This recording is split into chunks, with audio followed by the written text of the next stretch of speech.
Olá, professoras e professores, tudo bem com vocês? Estamos aí para mais uma TPC, no dia hoje, 3 de setembro. Hoje é o dia do biólogo, né? Parabéns a todos os biólogos, professores que temos aí na nossa rede, né? E parabenizar principalmente a Juliana, que está retornando, né? Parabéns, Juliana. Seja bem-vinda. Olá, professores, professoras, muito obrigada, Sara. Foi um período aí um pouco difícil, não sei se todos os professores ficaram sabendo, mas os que ficaram sabendo do meu afastamento me mandaram mensagem, agradeço muito. É, Parabéns aí aos meus colegas biólogos nesse dia. E hoje a nossa TPC está super recheada de assuntos, né, Sara? Muitas novidades. Sim, muitas novidades. Vamos para Vamos lá. O tema da nossa TPC de hoje será então engajamento e resiliência emocional, uma breve reflexão.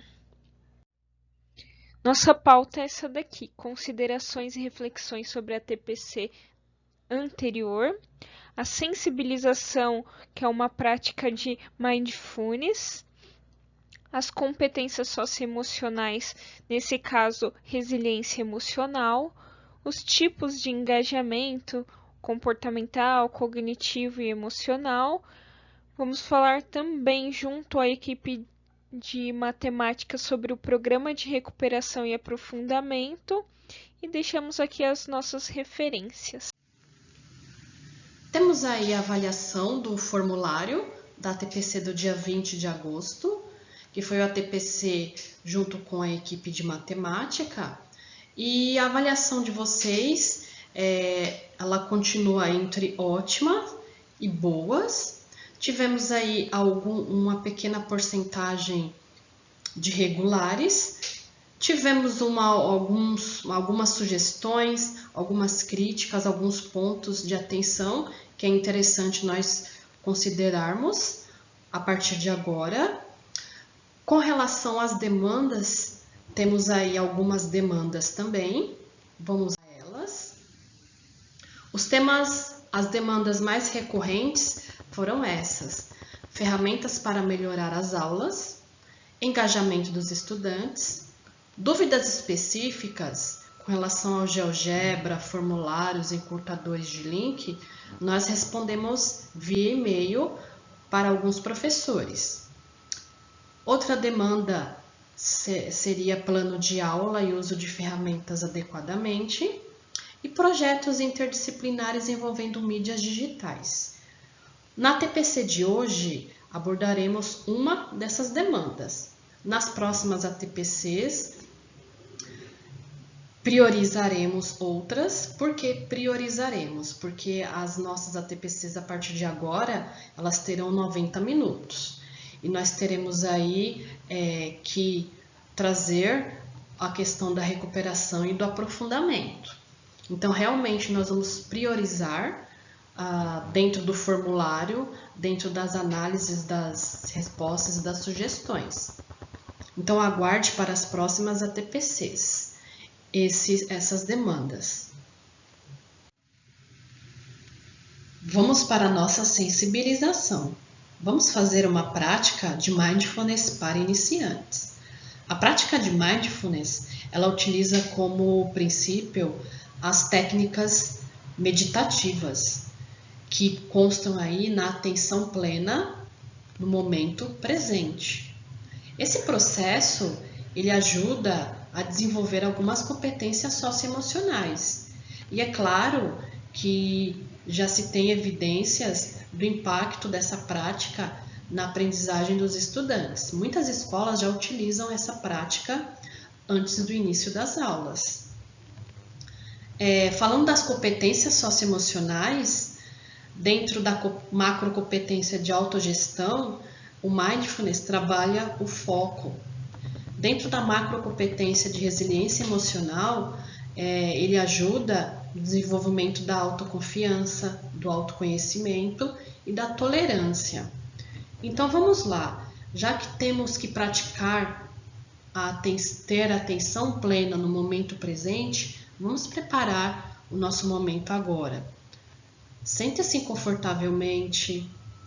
Se puderem, colocar o celular no modo silencioso e vamos fazer essa prática que consiste principalmente na respiração e nas percepções do nosso corpo. Vamos lá! Mindfulness, uma sessão para iniciantes. Busque um lugar confortável, silencioso, com uma iluminação agradável. Você pode fazer esta prática sentado ou deitado, como preferir. Faça algumas respirações profundas, apenas algumas respirações profundas, para tomar consciência da sua respiração. Então feche os seus olhos e de olhos fechados iniciamos a prática. Tome consciência do seu corpo físico, tome consciência dos seus pés, das suas pernas. Tome consciência do seu quadril, das suas costas. Tome consciência dos seus ombros, do seu abdômen, do alto do peito. Tome consciência das suas mãos, dos seus braços, do seu pescoço, da sua cabeça e da sua expressão facial.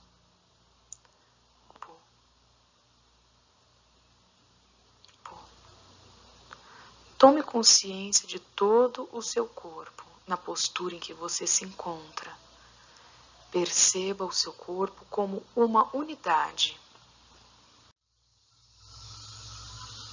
Então volte a sua atenção para todos os ruídos externos.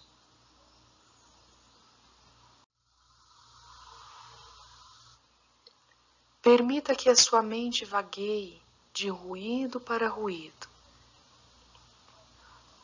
dos barulhos mais longe aos mais próximos.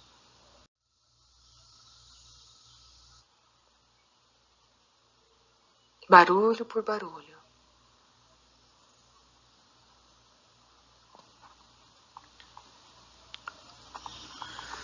Atenção total em todos os ruídos e barulhos que você conseguir captar.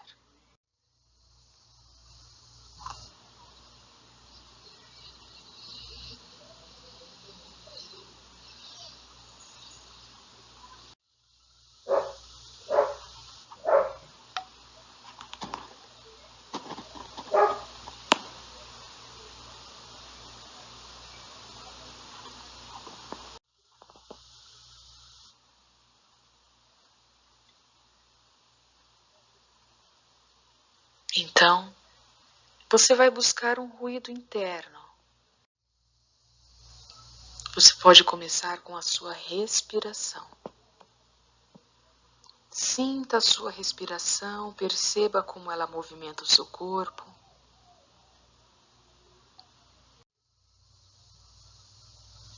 E busque escutar o ruído interno da respiração, o som que a sua respiração faz por dentro.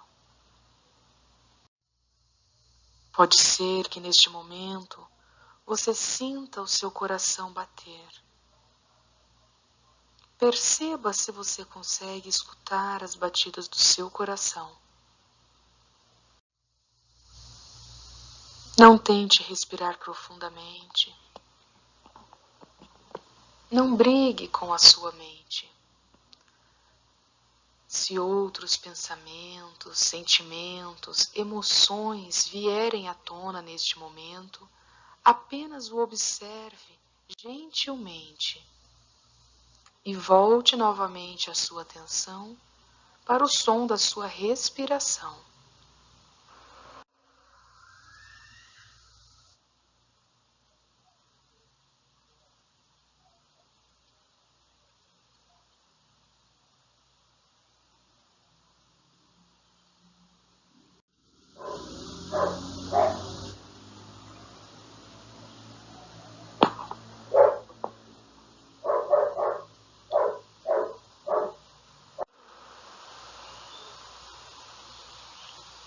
Foco total no som da sua respiração.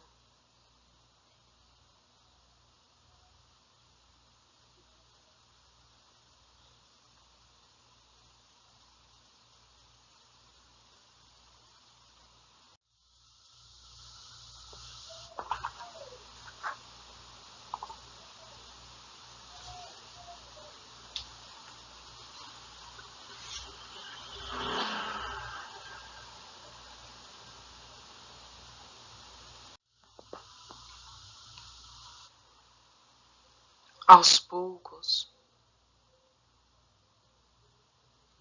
volte novamente a sua atenção para todos os barulhos externos. Som por som.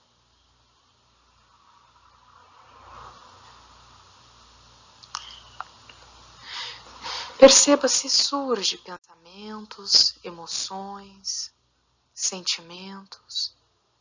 E apenas observe gentilmente.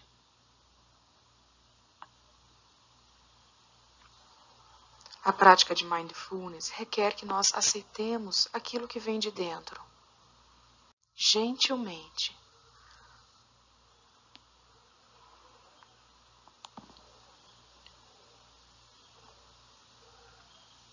Nós aceitamos nossos pensamentos, nossas emoções, nossos sentimentos. Porém, nós não somos nem os nossos sentimentos, nem as nossas emoções, nem os nossos pensamentos. Este treino de atenção fará com que você assuma novamente as rédeas da sua vida e não seja mais dominado pelos seus pensamentos e emoções. Para tanto, pratique diariamente. Esta é uma prática para iniciantes. Mantenha sua atenção total no momento presente. Tome consciência então de todo o seu corpo, da postura em que você se encontra, da sua respiração, dos pensamentos, das emoções e dos sentimentos que estão presentes neste momento. E aos poucos, lenta e devagar, volte a abrir os seus olhos. Sinta quais são os movimentos que o seu corpo necessita neste momento. Alongue-se, espreguice. Espero que vocês tenham conseguido relaxar com essa prática de Mindfulness. E para dar continuidade à nossa pauta, nós falaremos agora sobre competências socioemocionais, que são aquelas capacidades individuais, né, que se manifestam nos modos de pensar, de sentir e nos comportamentos ou atitudes para se relacionar consigo mesmo e com os outros, estabelecer objetivos, tomar decisões e enfrentar situações adversas ou novas. E aí, num momento tão desafiador quanto esse que nós estamos vivendo, né, em que a gente tem a nossa rotina totalmente mudada, a gente tenta encontrar as saídas, as alternativas para superar as dificuldades. Sendo assim, para todos nós que somos educadores, para os estudantes que tiveram aí que se reinventar para lidar com essas circunstâncias decorrentes da pandemia do novo coronavírus. Isso nos obrigou aí a nos afastarmos bruscamente, né, dos convívios escolares presenciais. E começamos a trabalhar e estudar, né, no caso dos estudantes, de forma remota. E aí, nesse cenário, as competências socioemocionais, como tolerância ao estresse, a empatia, a autoconfiança, a curiosidade para aprender, a persistência, entre outras, têm sido ainda mais importante para os gestores, para os professores, para os estudantes e também para as famílias que estão atravessando esse período aí e tem que pensar em alternativas desse novo normal que a gente está vivendo. Então, dentre as competências socioemocionais, uma das que foram priorizadas foi a resiliência emocional. E dentro de resiliência emocional, a gente tem aí as competências que envolvem tolerância ao estresse, tolerância à frustração e autoconfiança, que são fundamentais para solucionar os desafios que a gente atravessa nesse momento de adversidade, com vista a atingir os objetivos que a gente tem, mesmo diante desse cenário desfavorável. Todo o material que nós estamos trazendo hoje para essa TPC sobre resiliência emocional foi produzido pelo Instituto Ayrton Senna. Nós vamos deixar aqui nos comentários para vocês terem acesso a essa apostila sobre resiliência emocional. E aqui tem um vídeo também muito interessante que vamos exibir agora para que vocês conheçam um pouquinho mais sobre ela.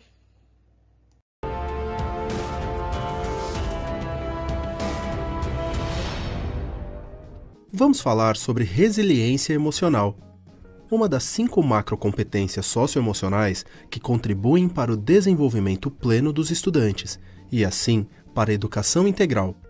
A palavra resiliência tem uma origem interessante. Na física, esse termo é usado para designar a propriedade de alguns corpos de sofrer uma tensão e voltar à forma original sem deformação permanente. É o que acontece com uma mola ou com um elástico. Por analogia, usamos a palavra para falar de nossa capacidade de superar as adversidades. Pessoas resilientes enfrentam as dificuldades da vida, aprendem com elas e ganham mais força para vencê-las. Isso é muito importante quando precisamos regular emoções desagradáveis. Essa macrocompetência envolve, portanto, a capacidade de aprender com situações adversas e lidar com sentimentos como a raiva e o medo. No grupo da resiliência emocional existem diversas competências. Aqui destacamos 3 delas: tolerância ao estresse, tolerância à frustração e autoconfiança. Ansiedade, preocupação, receio, pavor são estados de uma mesma emoção, o medo. São sentimentos que costumamos experimentar quando temos que enfrentar eventos em que identificamos algum risco ou quando prevemos algum tipo de desgaste emocional. Aí entra a importância da tolerância ao estresse. Essa competência socioemocional permite administrar melhor nossas emoções. Em vez de nos sentirmos oprimidos, fugir ou entrar em pânico, compreendemos que é possível aprender a lidar com os desafios de maneira construtiva e positiva, encontrando outras possibilidades para a solução de problemas.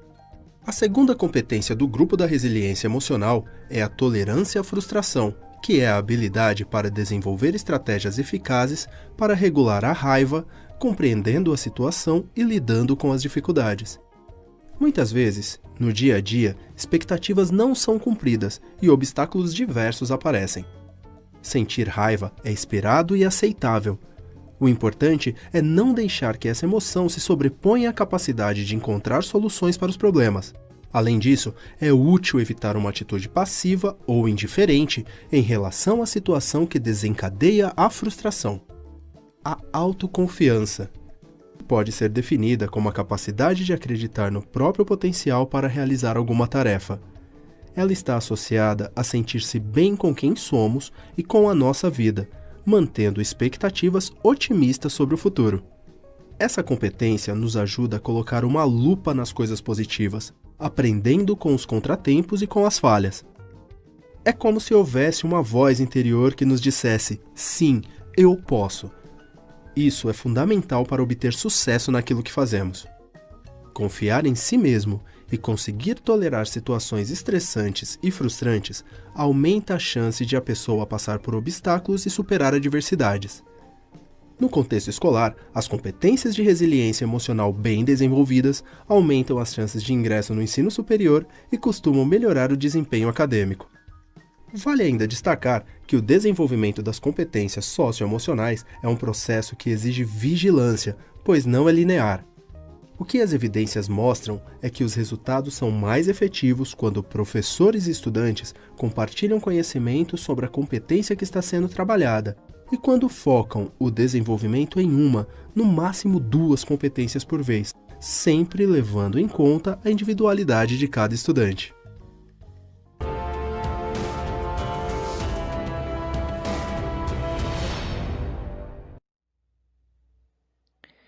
Espero que o vídeo tenha sido esclarecedor para todos, mas é muito importante, dentro de resiliência emocional, a gente frisar que ser resiliente não é aceitar toda e qualquer situação que se apresenta, abdicando da necessidade e direitos. Também não quer dizer que não se deve sentir raiva, ansiedade ou insegurança. Essas emoções, afinal, são importantes para o nosso dia a dia e nos ajudam a compreender situações que causam incômodo. Mas o ponto-chave, esse sim, da resiliência emocional, é compreender a medida das emoções que te fazem bem ou que te ajudam, e aquelas que te fazem mal ou atrapalhem aí no seu desenvolvimento, nas suas tarefas, nos seus relacionamentos interpessoais. Sentidas de forma desproporcionais, a ansiedade, a raiva, a frustração, elas podem dificultar a resolução dos nossos desafios, nos desgastar significativamente.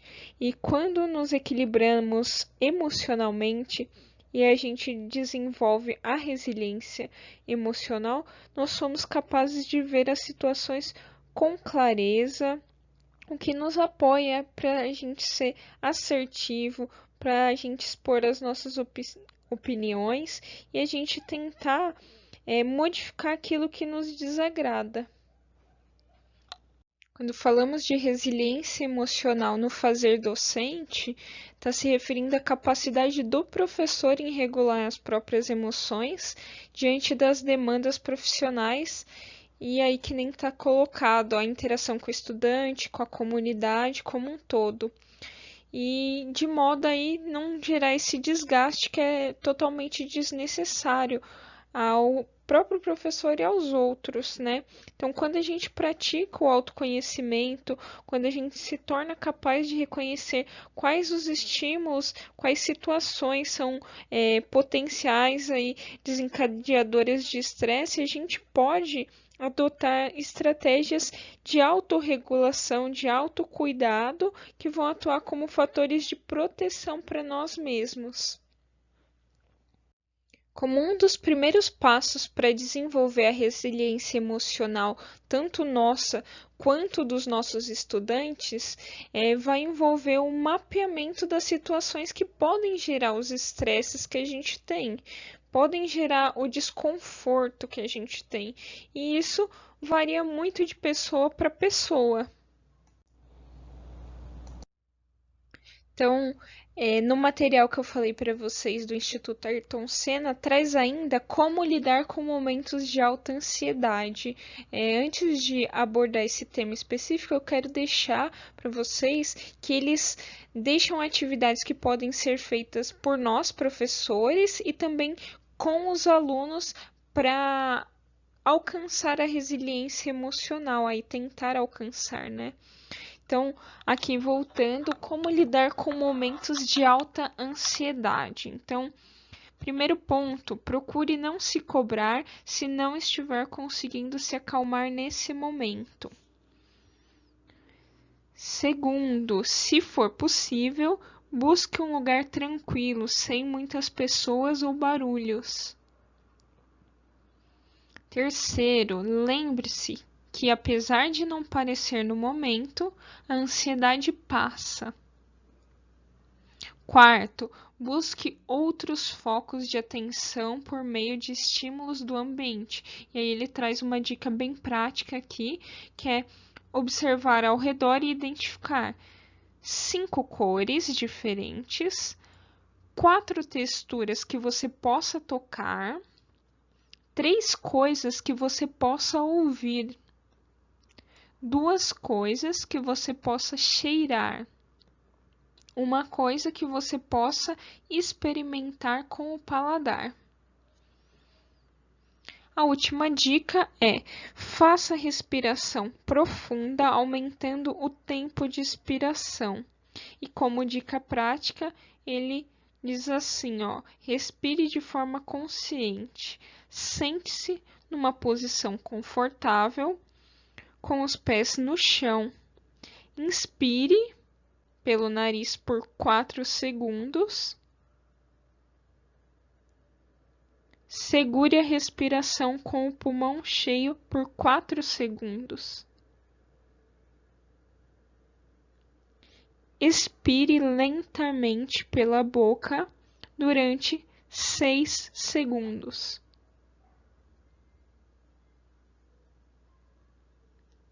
Segure a respiração com o pulmão vazio por 2 segundos.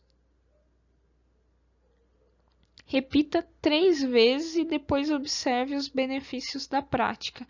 Então, lembrando aqui da prática que a Sara falou um pouco pra gente, do Mindfulness, então também é uma forma de controle da ansiedade, de melhorar o nível de estresse. E essas foram algumas dicas que nós quisemos trazer aqui para vocês. Espero que vocês tenham apreciado.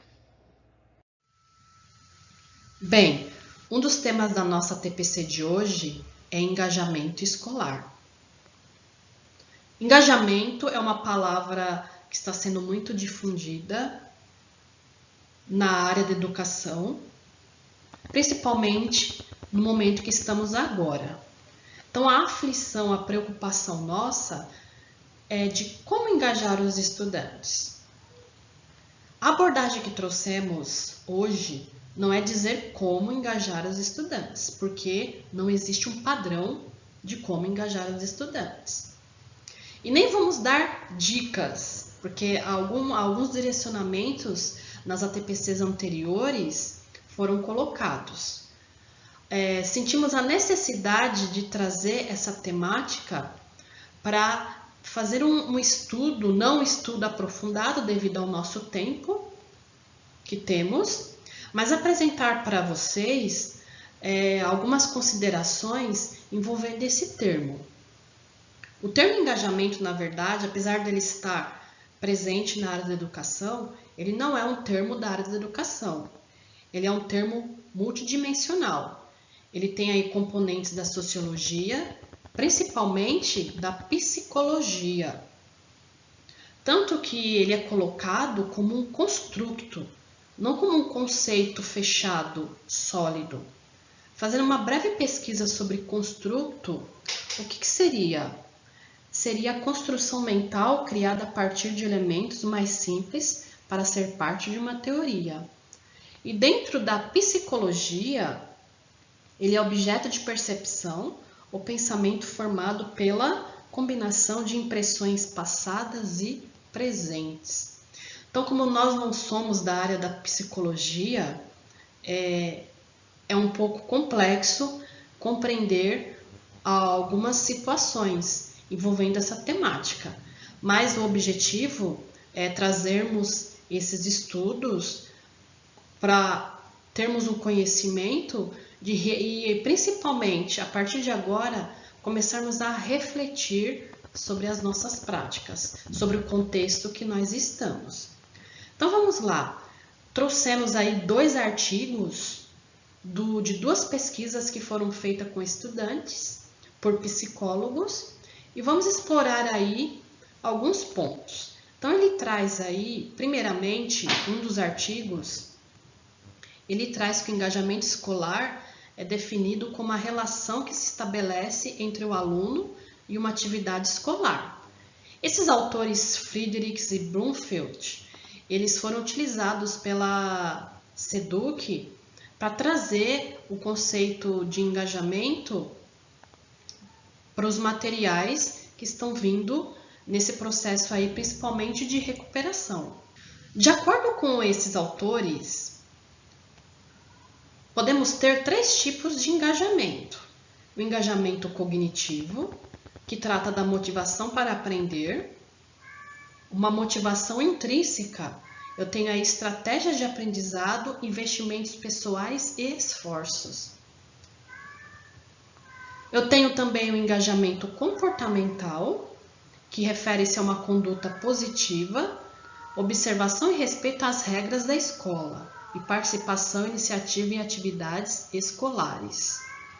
E por último, o engajamento emocional, que são reações afetivas positivas em sala, identificação com a escola, valores e emoções, assim como aproveitamento e interesse.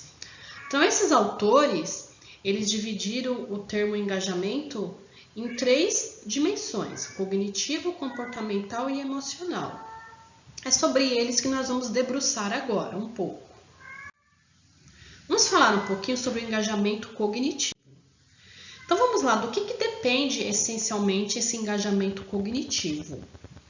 Ele depende da motivação. O que seria a motivação?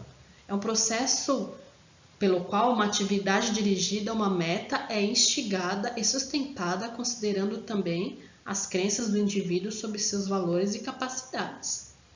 Esse conceito é o conceito academicamente mais aceito, que ele foi colocado por Prince e Schunk num artigo de 2002, numa publicação de 2002.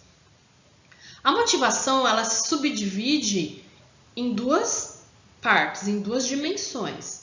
Eu tenho a motivação intrínseca, na qual os alunos se envolvem e permanecem na tarefa por prazer, desafio, curiosidade e interesse, que a atividade traz. E eu tenho também a motivação extrínseca, em que os alunos cumprem tarefas para obter recompensas externas e reconhecimento. Ou seja, a motivação intrínseca, o que comanda aí é a troca, os interesses. A gente observa na nossa prática o que diz esses autores, que os estudantes que têm motivação intrínseca, muita motivação intrínseca, eles têm um desempenho acadêmico melhor. Que aqueles estudantes que consideramos como avançados, que como é que a gente procede com esses estudantes avançados? A gente sempre tem que estar estimulando, oferecendo desafios, projetos, para que ele continue com essa motivação. Por quê? Outros autores, o Dess e o Ryan, eles dizem também que mesmo que o estudante tenha uma motivação intrínseca, que ele precisa também da motivação extrínseca. Ou seja, uma depende da outra. Dentro do engajamento cognitivo, eu tenho o domínio aí de 3 interações.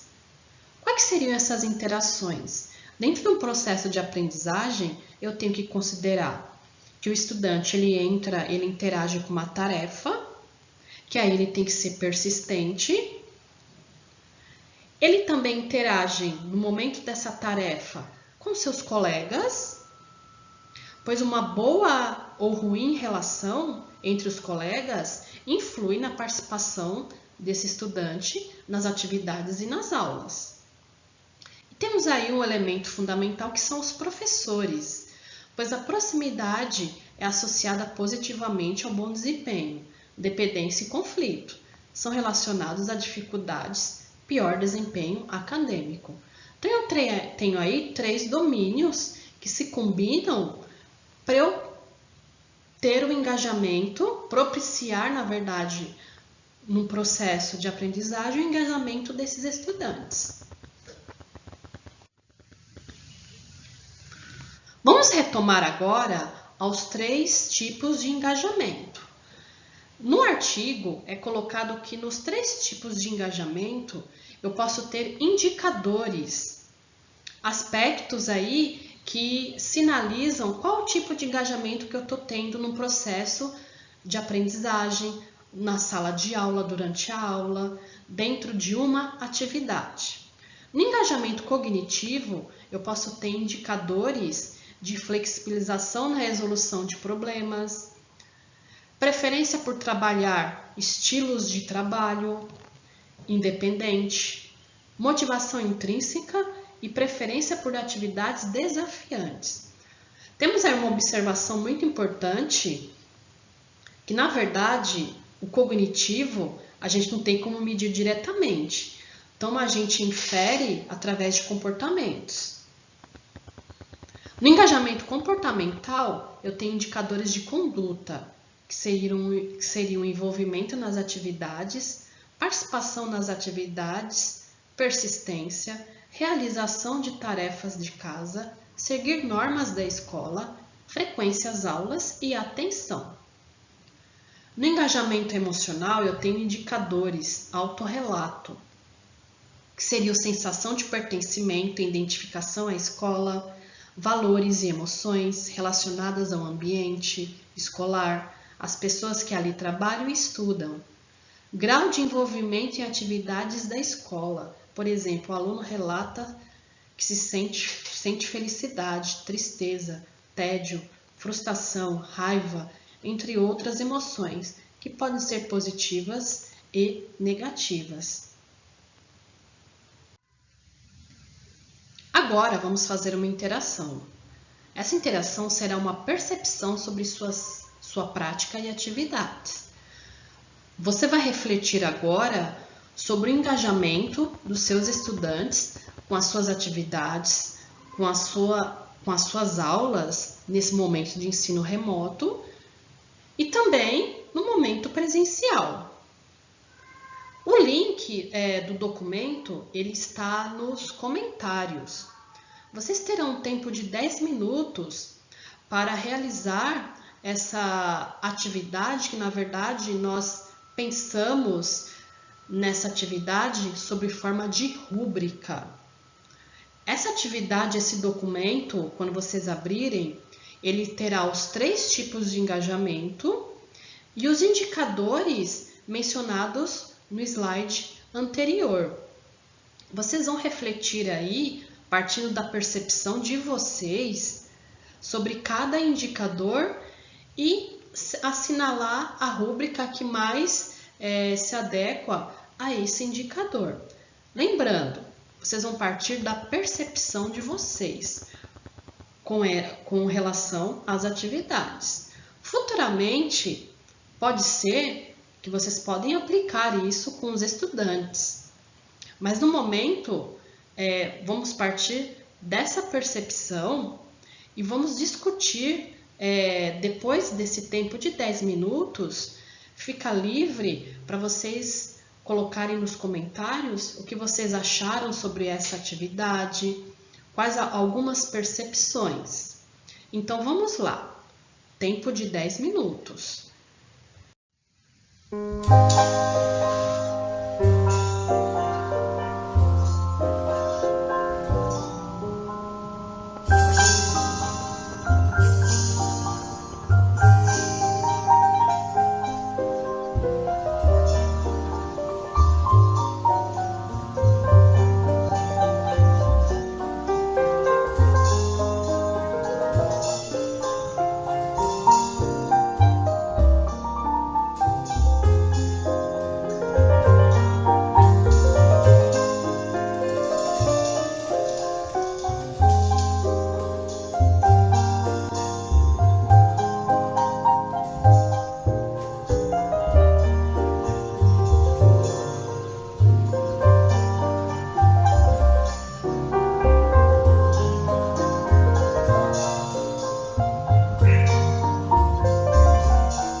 Continuando, quais algumas considerações sobre engajamento?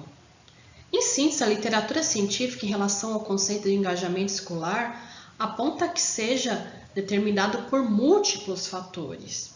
No Brasil, são poucos os instrumentos que avaliam engajamento escolar.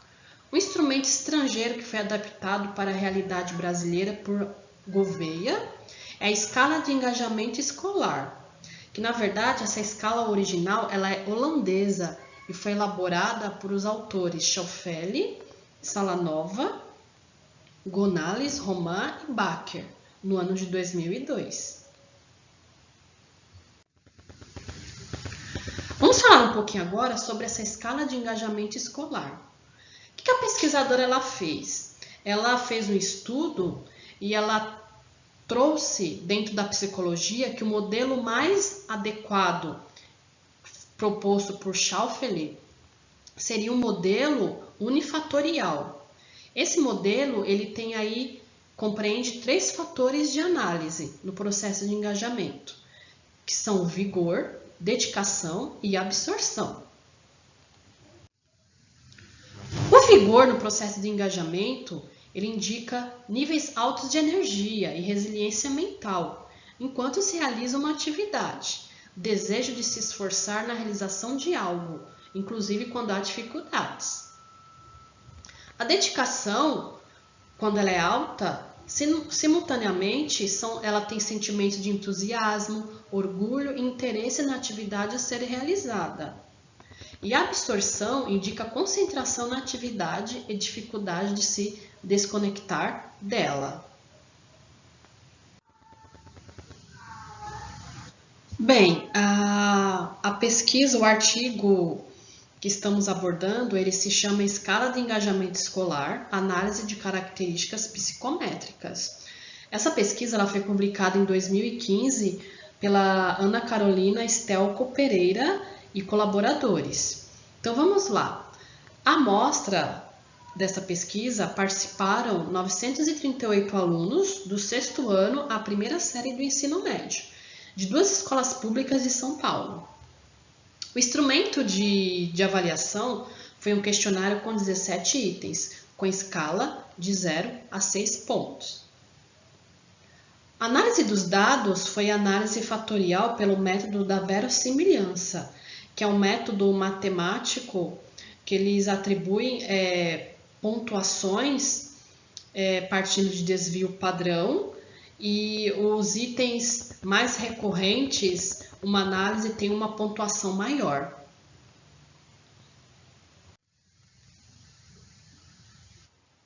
A partir dos dados, o que a pesquisadora concluiu?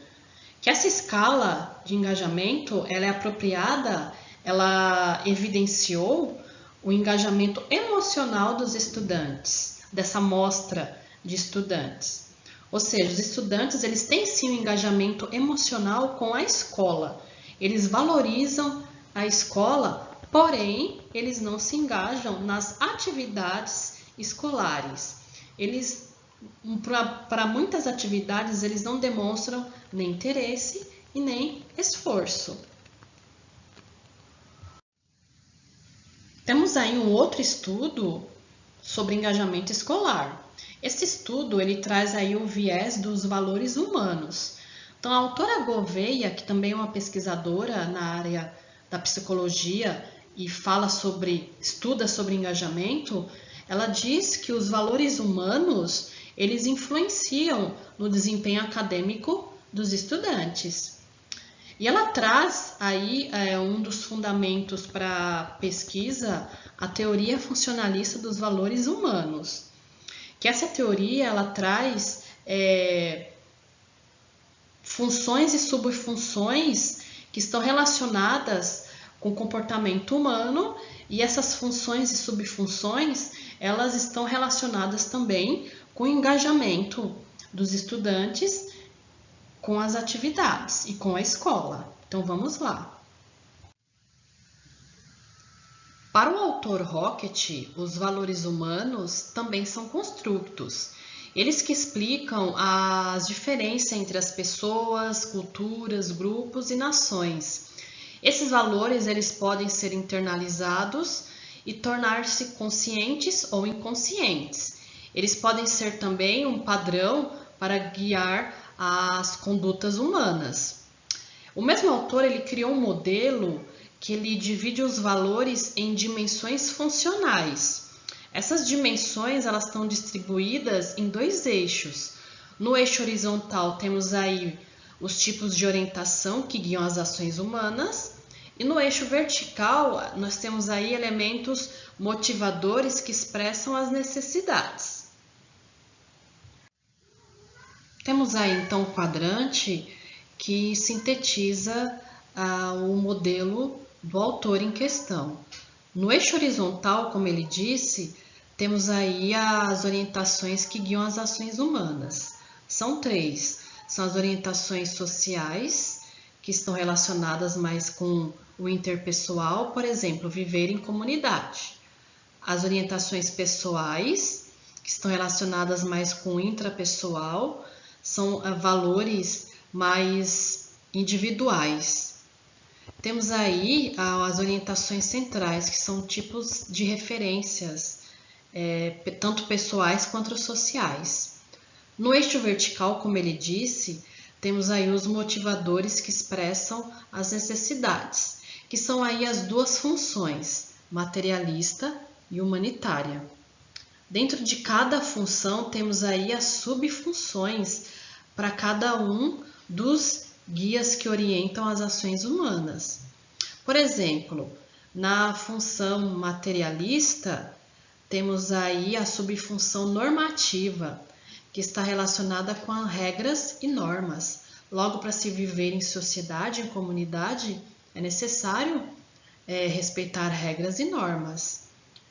E temos aí na função humanitária a subfunção interativa, que está relacionada à afetividade, construir relacionamentos, que é próprio de quem vive em comunidade. No guia aí de orientação mais pessoal, dentro da função materialista, nós temos aí a subfunção realização, que está relacionada com conquistas individuais. E na função humanitária, temos aí a experimentação. Colocamos aí o exemplo do hedonismo, aqueles indivíduos que buscam prazer, que vivem pelo prazer. E dentro do guia aí de orientação central, dentro da função materialista, temos aí a existência, que é uma subfunção que está ligada à sobrevivência do ser humano, às necessidades básicas para se sobreviver. E na função humanitária, temos aí a subfunção suprapessoal, que está ligada à beleza, à estética, aos conhecimentos, ao estudo.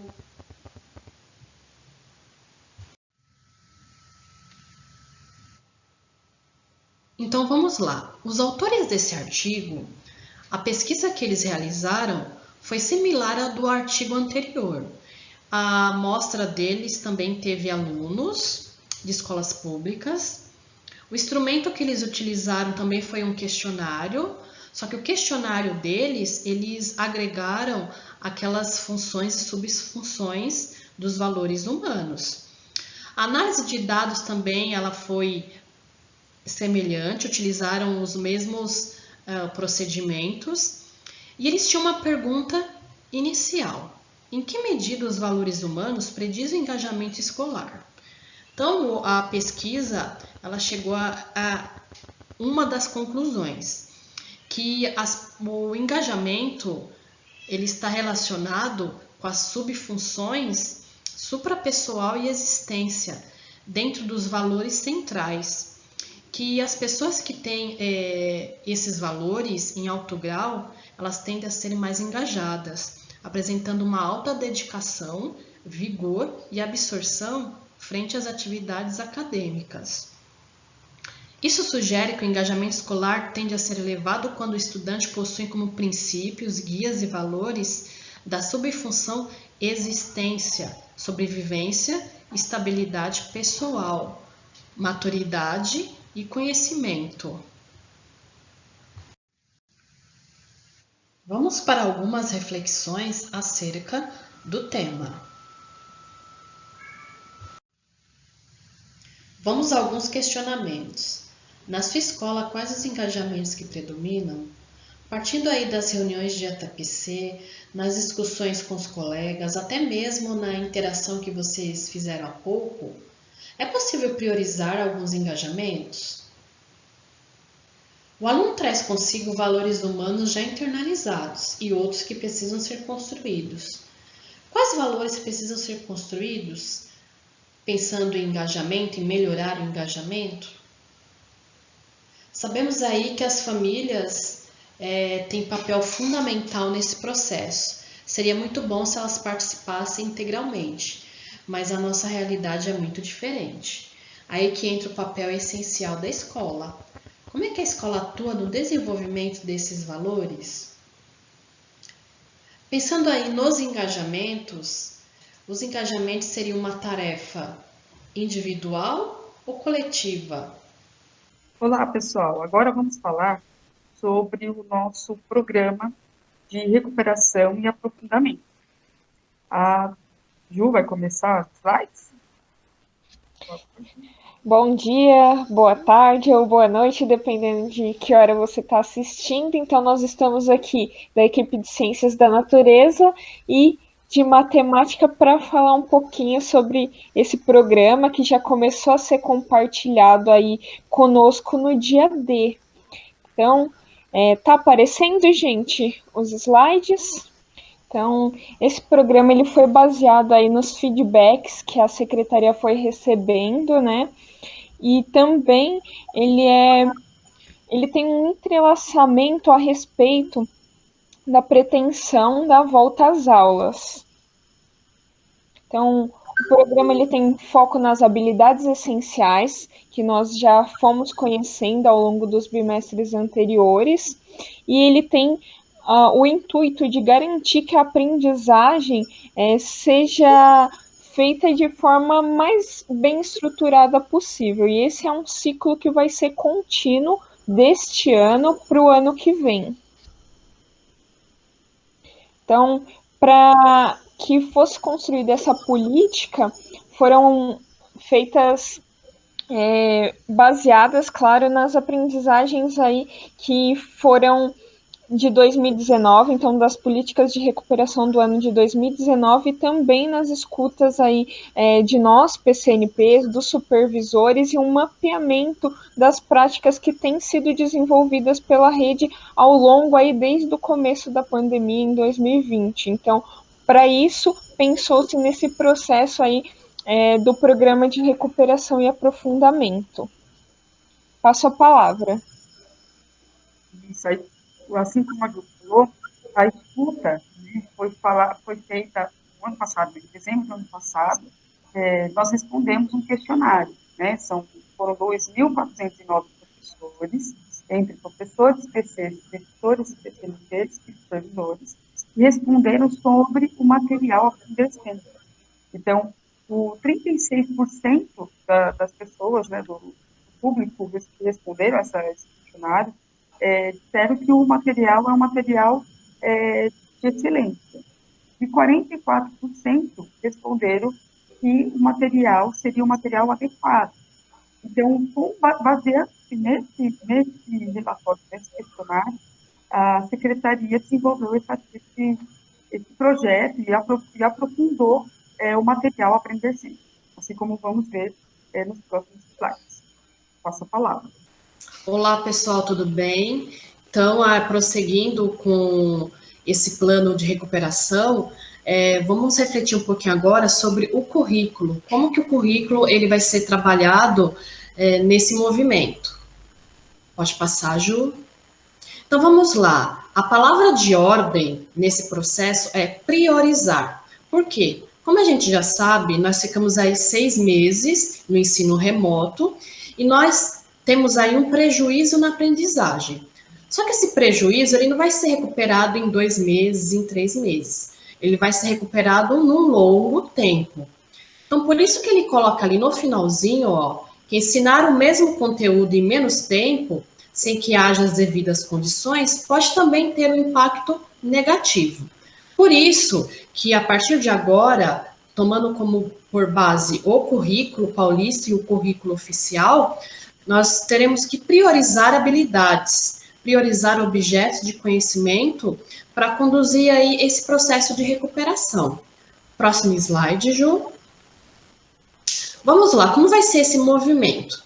Então, ainda no ano de 2020, nós vamos selecionar quais habilidades que os alunos têm que desenvolver ainda este ano. Partindo daí, a gente vai ter 2 movimentos. Nós vamos ter que recuperar o que já foi aprendido, trabalhado, e vamos ter que desenvolver as habilidades que ainda não foram trabalhadas. Então, aí na nossa sequência de atividades, no nosso trabalho, no planejamento, a gente vai ter que ter aí essas duas frentes como base. Qual vai ser um outro elemento muito importante também? Essas indicações, essas formações, elas vão se basear nas aulas e nos materiais do Centro de Mídia. O Centro de Mídia, ele vem aí reforçando, principalmente na questão de tecnologia, né? E aí é uma referência para os professores poderem trabalhar as habilidades e as sequências de atividades. Passo a palavra.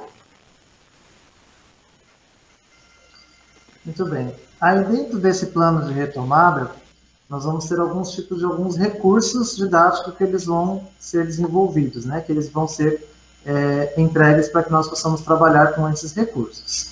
Bom, vamos ver alguns deles. A gente tem lá os materiais. Quais são os materiais que são utilizados? A gente tem a sequência didática de atividades adicionais.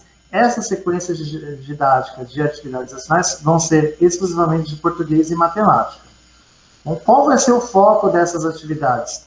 Vão ser trabalhadas as habilidades essenciais de todos os anos de série. Então, quais são aquelas... Quando ele fala de habilidades essenciais, é aquelas habilidades que o aluno precisa ter naquele ano e naquela série, né? Então, é esse tipo de atividade essencial que ele precisa adquirir, tá?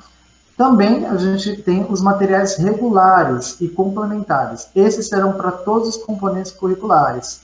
Esses materiais, eles vão ser entregues, né? Todos os componentes curriculares vão ter, e nós vamos receber, os alunos eles vão receber e já tem disponível eletronicamente, tá? Vamos passar para o próximo. Bom, aonde eu vou conseguir encontrar esses slides? Nós vamos deixar esses dois links para vocês aí no chat, para que vocês possam olhar esses links, mas a gente tem lá, né? No canal da EFAP, então deixa eu abrir aqui. Então lá, esse aqui é do ensino médio, tá bom? Então nesse link aqui a gente vai ter o caderno dos alunos. O que nós vamos trabalhar aqui, né, ó, é o volume 3, onde a gente tem o do aluno e a gente tem mais embaixo o do professor também. Tá? Então qualquer lugar que você clicar aqui, você vai ter acesso ao material, né, para trabalhar com o aluno.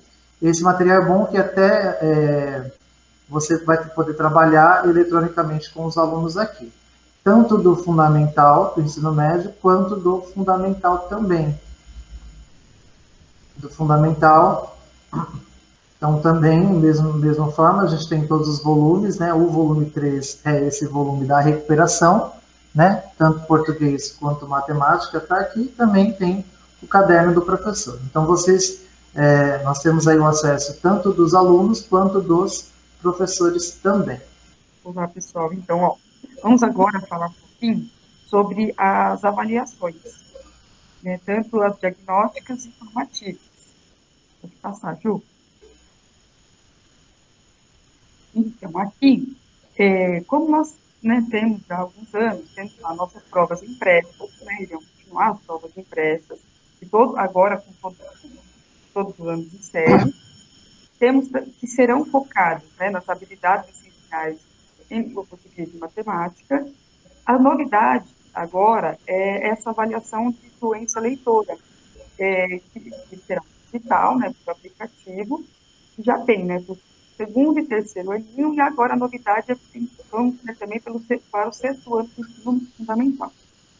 E a outra novidade é as devolutivas, né, que as devolutivas serão para potencializar o uso desses recursos das avaliações, né, dos resultados das avaliações. São duas novidades para as avaliações diagnósticas daqui para frente. Tá bem? Ju, por favor. Passo a palavra. Vamos lá, então. Na avaliação da diagnóstica, os demais componentes curriculares, nós vamos ter aí um documento orientador, né, para apoiar os professores na elaboração do diagnóstico de aprendizagem. E a formação, teremos a formação via EFAP, né, e via diretoria de ensino. com o objetivo de preparar os professores para realizar diagnóstico e utilizar esse diagnóstico para apoiar seus estudantes de acordo com as suas necessidades. Então, a formação vai ser focada no uso dos materiais e nas avaliações, né? E aí, para os professores de língua portuguesa e matemática, será realizada a partir das sequências didáticas e aí de atividades, e para os demais professores dos outros componentes, vai ser a partir da priorização daquelas habilidades que a gente já vem trabalhando e com recortes dos materiais regulares que nós temos. E aí foram selecionadas 11 competências socioemocionais para serem articuladas juntamente às sequências didáticas, e principalmente de português e de matemática, mas nada impede que, por exemplo, nas nossas áreas de ciências da natureza, nós também façamos aí essa inserção. E aí, como meios tecnológicos, nós temos aí, como os nossos colegas já disseram aqui, o Centro de Mídias, que vai continuar apoiando os professores na aprendizagem, tendo aulas regulares por lá também. Passo a palavra. Agora vamos falar um pouquinho sobre a matriz de habilidades, né, e as sequências de atividades e o trabalho com os materiais regulares. Pode passar, Ju. Os recursos, né, didáticos. Aqui, pessoal, o que nós temos aqui é toda a estrutura de como foi criado, né, o Aprender Sempre, de como foi pensado. Então, ele começou, né, tem lá do Currículo Paulista do Ensino dos Anos Finais, o Currículo Oficial do Ensino Médio. Partindo daí, eles pegaram a matriz de habilidades essenciais, né, para o ano, e em matemática e português, língua portuguesa e matemática, eles montaram um escopo de sequência de atividades. Nos próximos slides eu vou explicar um pouquinho melhor aqui. Desse escopo saiu a sequência de atividades, mais os recortes do São Paulo Faz Escola, o EMAI, né, e ler e escrever. Agora, com os demais componentes, eles pegaram os recortes do PNLD e do São Paulo Faz Escola, né, montando esse material para ser utilizado nas aulas presenciais, juntamente com o Centro de Mídia. Pode passar, Ju. Agora, falando um pouquinho das habilidades da matriz, né, de habilidades essenciais. Então, o objetivo geral é apoiar o desenvolvimento das aprendizagens essenciais no percurso, né, durante o ano letivo. Os objetivos específicos: analisar e identificar as habilidades essenciais do currículo, priorizar as habilidades essenciais, né, para fortalecer o aprendizado dos alunos, e apoiar a recuperação e aprofundamento das aprendizagens essenciais, né, que são as habilidades que estamos trabalhando durante os bimestres. Pode passar, Ju. Aqui ele está falando como foi o processo de construção da matriz. Por que é tão importante a gente saber disso?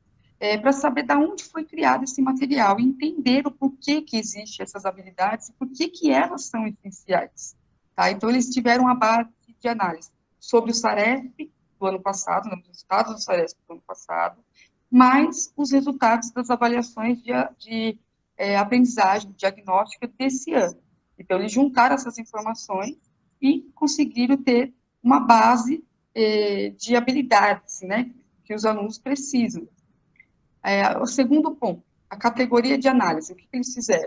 Eles pegaram as habilidades fundamentais do currículo paulista, juntaram com as habilidades imprescindíveis, né, para o andamento dos anos, né, dos anos anteriores, para que a gente consiga juntar e ter as habilidades essenciais. Ju, pode passar.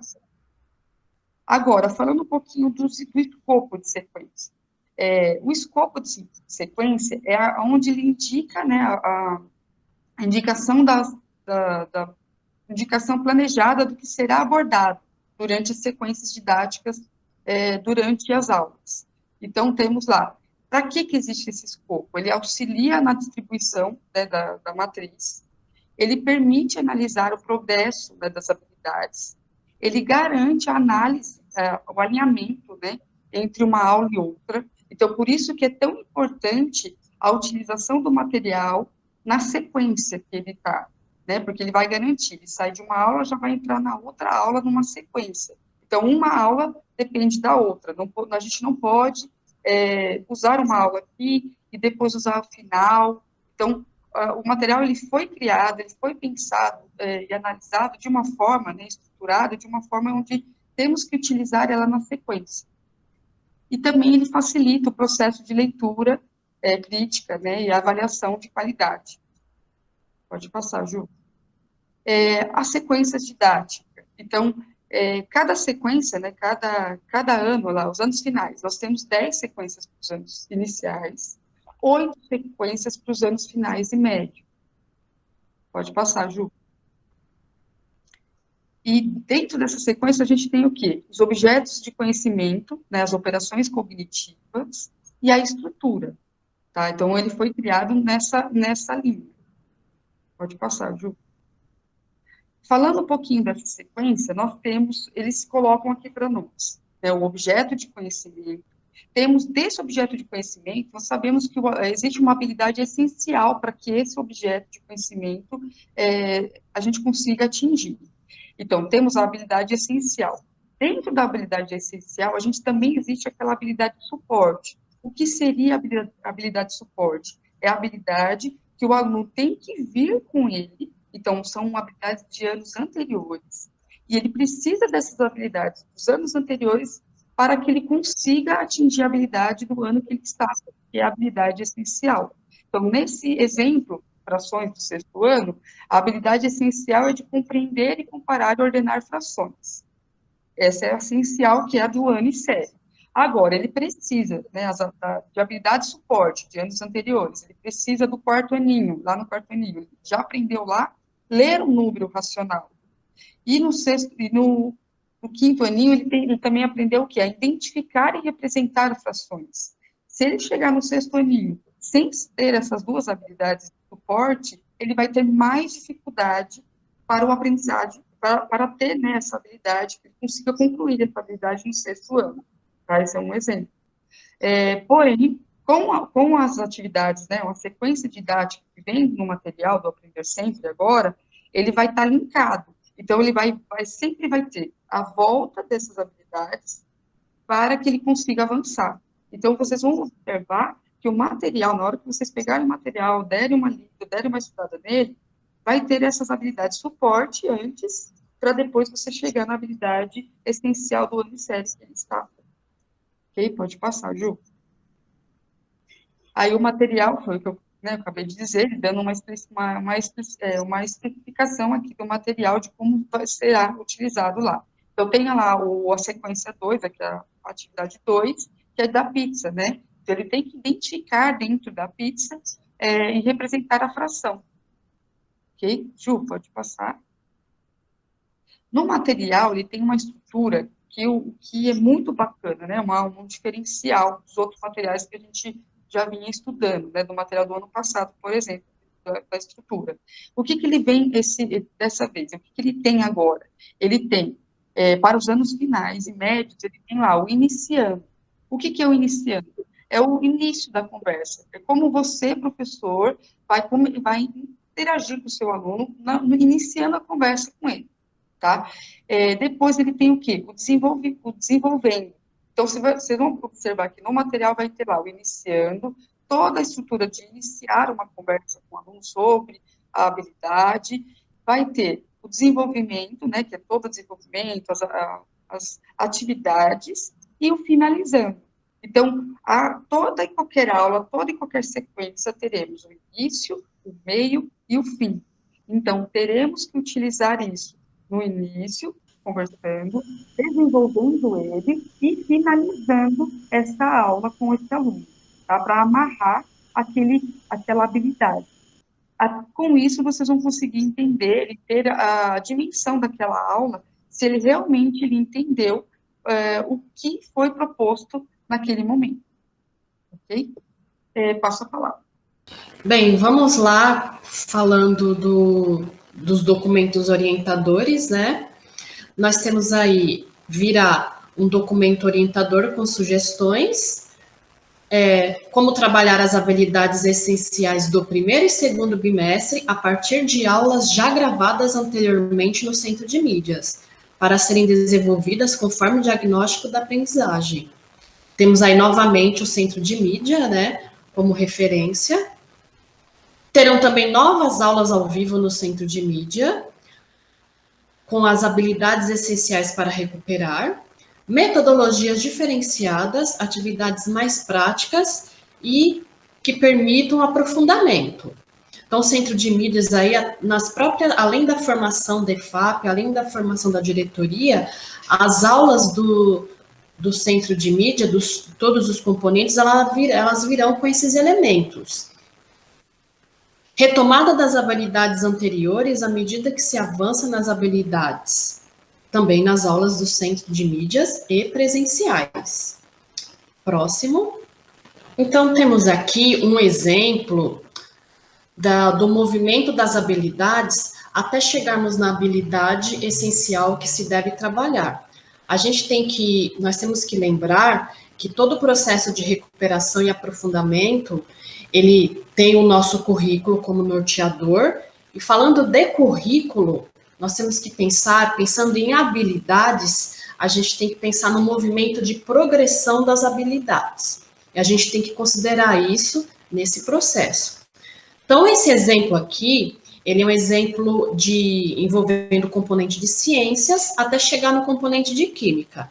Então, lembrando que o nosso currículo, ele vem aí desde da primeira série, do primeiro aninho do ensino fundamental de anos iniciais, onde ele traz essa habilidade aí, reconhecer e comparar as características dos objetos e de seu uso cotidiano e identificar os materiais que são feitos.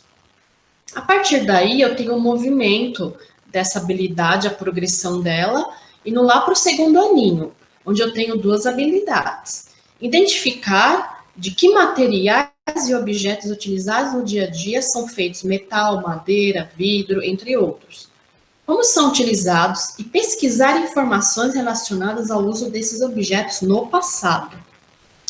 Depois tem a outra habilidade, propor o uso de diferentes materiais para a construção de objetos de uso cotidiano, tendo em vista algumas propriedades desses materiais, flexibilidade, dureza e transparência. E por aí vai. No terceiro aninho, a gente tem a outra habilidade a ser trabalhada, classificar diferentes amostras de solo do entorno da escola e reconhecer suas características como cor, textura, cheiro, tamanho das partículas, permeabilidade. Indo para o quarto ano, nós temos aí 3 habilidades. Identificar misturas na vida diária com base em suas propriedades físicas, reconhecendo sua composição. Investigar as transformações que ocorrem nos materiais quando expostos a diferentes condições, aquecimento, resfriamento, luz e umidade, registrando as evidências observadas em experimentos e diferenciando os resultados obtidos. A terceira habilidade, concluir que algumas mudanças causadas por aquecimento e resfriamento são reversíveis, como as mudanças de estado físico, da água, e outras não, como a queima de materiais. E reconhecer a existência de fenômenos no cotidiano. Indo para o quinto aninho, nós temos explorar fenômenos da vida cotidiana que evidenciem propriedades físicas dos materiais, como densidade, condutibilidade térmica e elétrica, respostas a forças magnéticas, solubilidade, respostas a forças mecânicas, dureza, elasticidade, dentre outras. A outra habilidade, identificar e relatar o uso de materiais e objetos mais utilizados no cotidiano e associar as escolhas desses materiais às suas propriedades para o fim desejado, como, por exemplo, a condutibilidade elétrica, em fiações, a dureza de determinados materiais, em aplicações na infraestrutura de casas ou construção de instrumentos de trabalho no campo e na indústria, dentre outras. Chegando aí no 6º ano, temos aí 4 habilidades. Classificar como homogêneo ou heterogêneo a mistura de 2 materiais. Observar, identificar e registrar evidências de transformações químicas. Selecionar métodos adequados para a separação de diferentes sistemas. Associar a produção de medicamentos e outros materiais sintéticos. No 8º ano, a gente tem identificar e classificar diferentes fontes renováveis e não renováveis e comparar como a energia é utilizada em residências, comunidades ou cidades em relação aos princípios da sustentabilidade. No 9º ano, investigar as mudanças de estado físico da matéria para explicar e representar essas transformações com base no modelo de constituição submicroscópica. Identificar e comparar quantidades de reagentes e produtos envolvidos em transformações químicas, estabelecendo a proporção entre as suas massas. Chegando na primeira série do ensino médio, reconhecer a ocorrência de transformações químicas no dia a dia e no sistema produtivo. Indo para a 2ª série do ensino médio, tem aí aplicar conceitos de separação de misturas, conceituar transformações químicas, como quebra de formação de ligações, reconhecer as evidências das transformações químicas, avaliar as implicações socioambientais das transformações químicas. E chegando na 3ª série do ensino médio, reconhecer que existem transformações químicas que não se completam, identificar transformações químicas que entram em equilíbrio químico, e reconhecer transformações químicas que podem ocorrer em mais de uma etapa.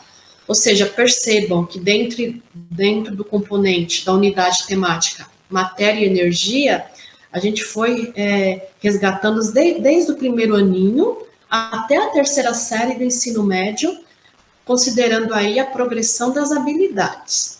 Isso é muito importante porque a partir de agora, como eu já havia falado, nós temos que considerar na recuperação, compreender essa progressão e entender o papel da habilidade suporte na habilidade essencial. Então, vamos lá. Essa apresentação, ela já foi colocada no dia D, no Centro de Mídias, no dia 21.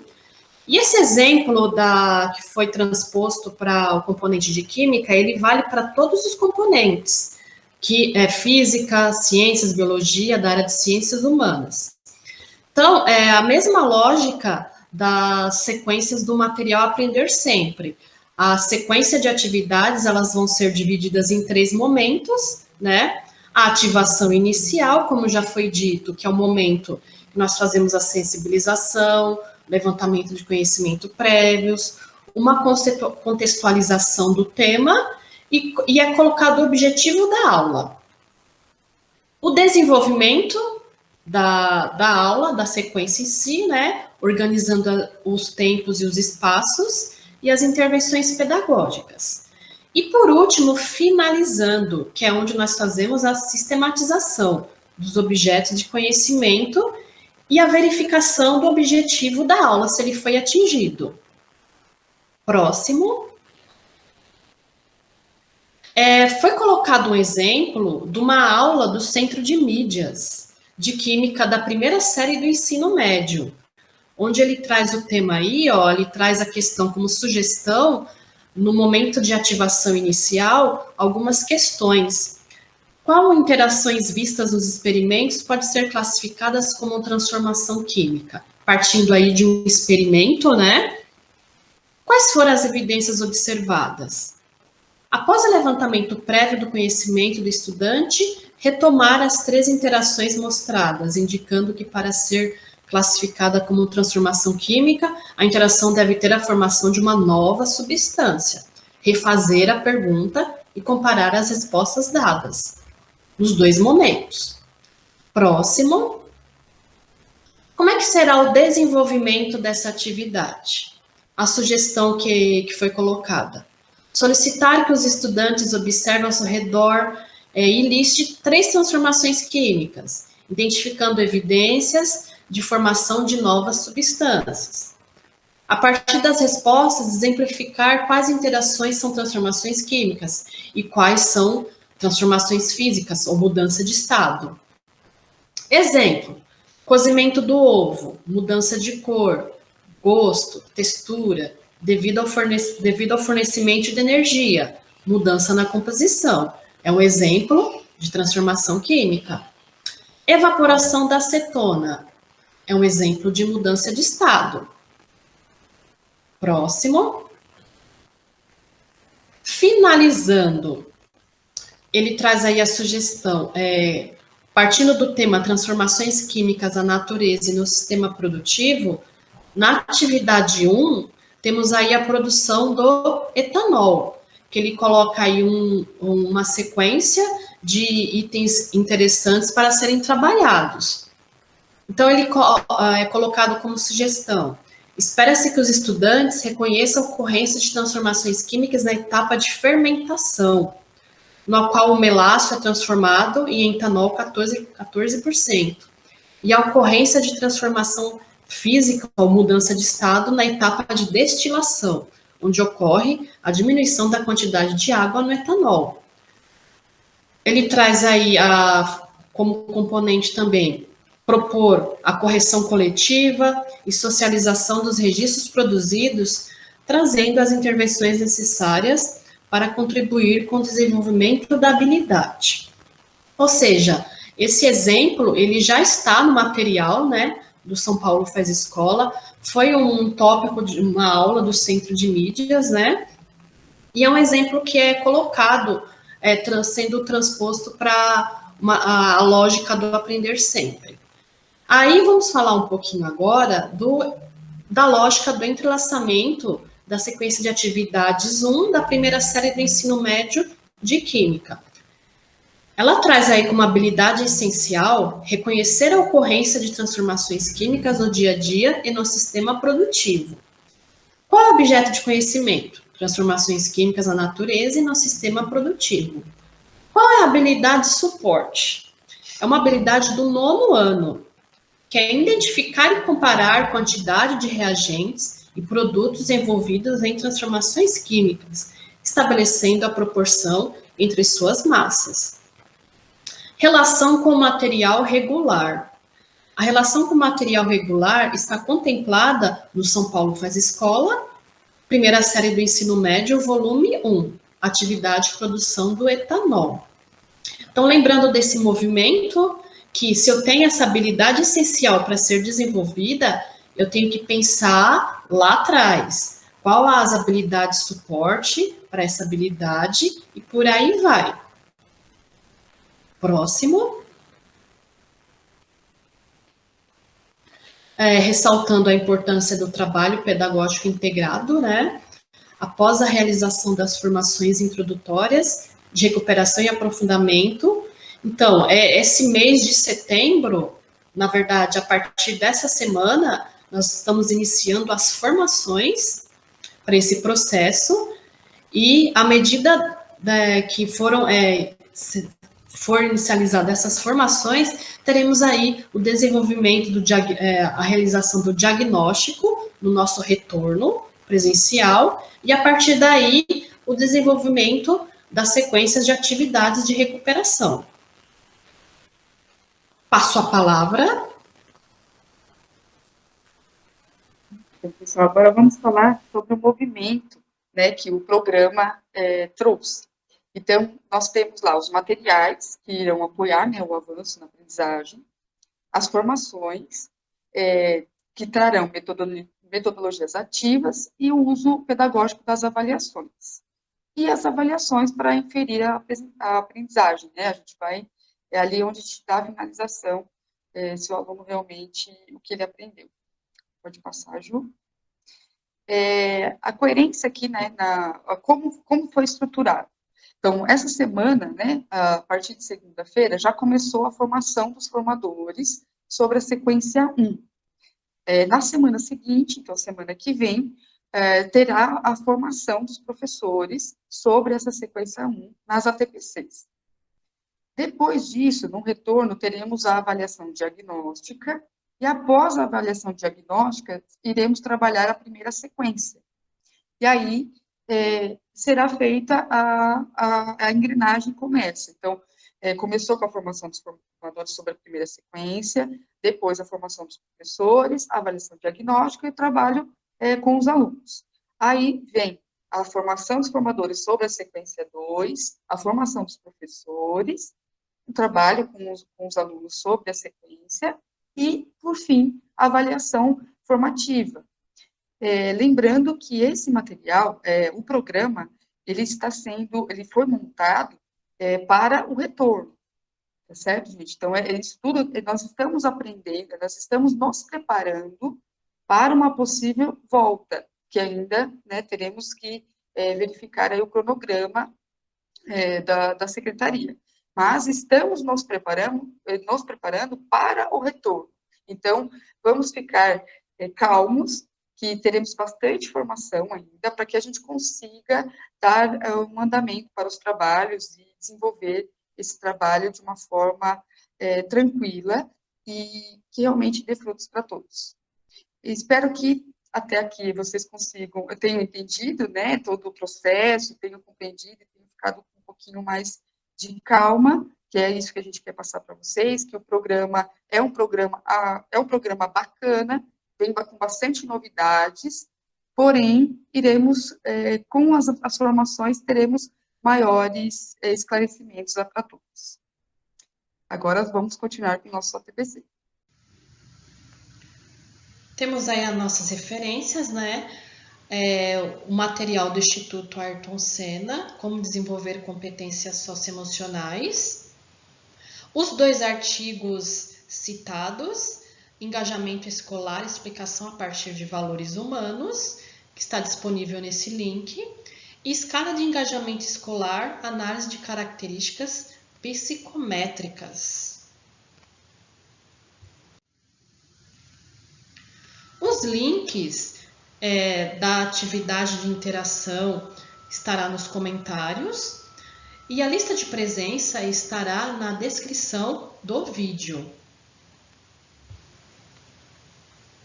Agradecemos muito a participação de vocês.